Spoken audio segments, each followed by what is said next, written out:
সুরক্ষা যাত্রায় উপস্থিত রয়েছেন বিরোধী দলনেতা শুভেন্দু অধিকারী। সরাসরি আমাদের প্রতিনিধি উজ্জ্বল মুখোপাধ্যায় আমাদের সঙ্গে রয়েছেন। উজ্জ্বল, আমরা দেখলাম মুন্না সুরক্ষা যাত্রা তার সূচনা করলেন বিরোধী দলনেতা শুভেন্দু অধিকারী, সেই মিছিল এগিয়ে চলেছে। দেখো, এই মুহূর্তে শুভেন্দু অধিকারীর নেতৃত্বে হাওড়া সলপে এখানে মিছিল করছেন বিজেপি কর্মী সমর্থকেরা। এই মিছিলের নাম নারী সুরক্ষা মিছিল। আমরা জানি গোটা রাজ্য জুড়েই শুভেন্দু অধিকারীর নেতৃত্বে এই ধরনের মিছিল হচ্ছে এবং তারা মনে করেন যে যেভাবে মহিলাদের ওপর রাজ্যে আক্রমণ হচ্ছে তার প্রতিবাদে এই মিছিল। এবং ইতিমধ্যেই দেখতে পাচ্ছেন শুভেন্দু অধিকারী তিনি কিন্তু বাসে যারা রয়েছেন তাদের সাথে হাত মেলাচ্ছেন, রাস্তা দুধারে যারা দাঁড়িয়ে রয়েছেন তাদের সঙ্গে হাত মেলাচ্ছেন। কেন এই মিছিল, কেন আপনাকে বারবার এই প্রশ্নে রাস্তায় নামতে হচ্ছে? আমাদের কোনো কন্যা, দিদি, বোন, মা, মাসি সুরক্ষিত নয়।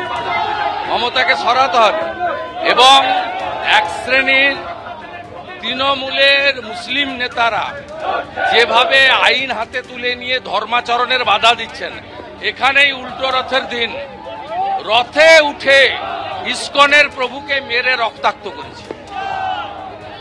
এ কোন রাজ্যে আমরা বসবাস করছি? যে বাসের থেকে লোকে আপনাকে হাত নাড়ছে এবং এরা কিন্তু অনেকক্ষণ ধরে দাঁড়িয়ে রয়েছেন আপনাকে দেখবেন বলে, এটা কিসের ইঙ্গিত? এই ছবি আপনাকে মানে কি বলতে চাইছে এই ছবি? মানুষ প্রস্তুত, নির্বাচন কমিশনকে ভোট করতে হবে। এখানে ভোট করতে দেয় না, এই বাঁকড়া এলাকা সলপ এলাকায় ভোট করতে দেয় না। এবং 21-এর পরে এর সব বাড়ি লুট করেছে। যে কনভেনার আমাদের ডোমজুড় বিধানসভার, এর বাড়িতে কিচ্ছু রাখেনি, নুন খাওয়ার বাটি পর্যন্ত রাখেনি। 21-এর পরে এখানে কি অত্যাচার করেছে, কোনো ভোটে ভোট দিতে দেয় না। বাঁকড়া 1, বাঁকড়া 2 এই এলাকায় কাউকে ভোট দিতে দেয় না। এখানে হিন্দুরা ভোট দিতে পারে না, হিন্দুদের ভোট দিতে দেওয়া হয়। আপনি সকাল থেকে আরো একটা কর্মসূচিতে ছিলেন যেখানে প্রচন্ড ভাবে সন্ত্রাসের ঘটনা ঘটেছে, কি বলবেন মানে এই বিষয়গুলো? মেদিনীপুরে আপনি সকাল থেকে যেখানে ছিলেন, দেখো শুভেন্দু অধিকারী এগিয়ে যাচ্ছেন এবং রাস্তা দুধারে কিন্তু প্রচুর মানুষ। এই বৃষ্টি তামান্না মুসলিম মহিলা, ওরাও সুরক্ষিত নয়, তামান্নার কথা বলছি। কিন্তু আপনার বিরুদ্ধে প্রকাশ্যে কল্যাণ বন্দ্যোপাধ্যায়রা নানা মন্তব্য করেছেন আপনার বিরুদ্ধে, আপনি যেভাবে মন্তব্য করেন। মাতাল, ওকে হিন্দুরা ভোট দেয় না। ও বুঝতে পারছে হিন্দুরা ঐক্যবদ্ধ হচ্ছে।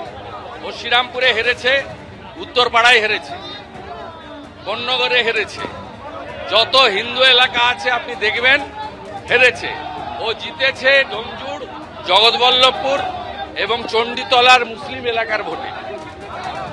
ও তো যেখানে থাকে অস্থায়ী, ওর টেম্পোরারি শেল্টার, মানে যেখানে থাকে ও শ্রীরামপুরে, এ তো বরাবর হারে।